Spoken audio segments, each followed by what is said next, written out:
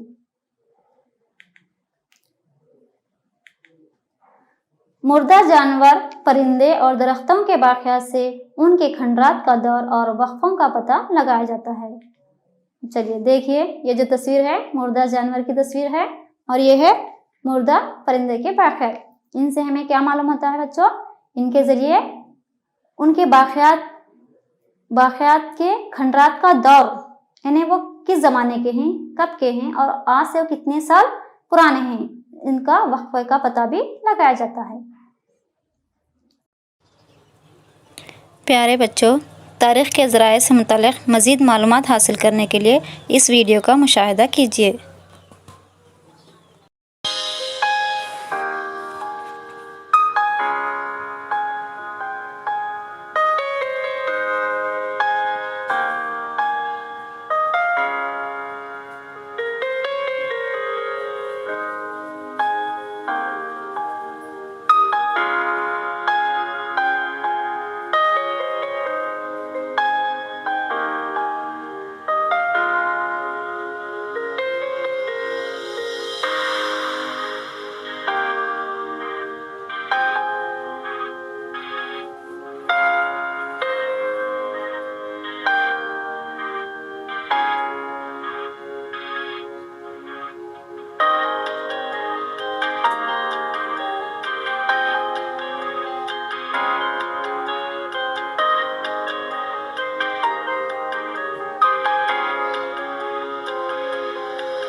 چلیے اب مشقی سوالات حل کریں گے۔ تاریخ کیا ہے؟ چلیے بچوں بتائیے، سوچئے جواب۔ تاریخ کسے کہتے ہیں؟ کون بتا سکتے ہیں؟ جی ہاں، آپ بتائیے۔ تاریخ گزرے ہوئے واقعات کا تنظیمی مطالعہ ہے۔ شاباش، آپ کا جواب صحیح ہے۔ تاریخ گزرے ہوئے واقعات کا تنظیمی مطالعہ یعنی سسٹمیٹک اسٹڈی ہے۔ نیکسٹ سوال، مورخین تاریخ کس طرح لکھتے ہیں؟ کون بتاتے ہیں؟ جی ہاں، آپ بتائیے۔ مورخین وسائل کو اکٹھا کرتے ہیں اور پھر ان کا تنقیدی جائزہ لے کر ان کی تصدیق کر کے تاریخ لکھتے ہیں۔ بالکل صحیح کہا آپ نے۔ مورخین وسائل کو اکٹھا کرتے ہیں اور پھر ان کا تنقیدی جائزہ لیتے ہیں، یعنی غور و فکر کے ساتھ مطالعہ کرتے ہیں اور پھر ان کی تصدیق کر کے ان کی سچائی تک پہنچ کر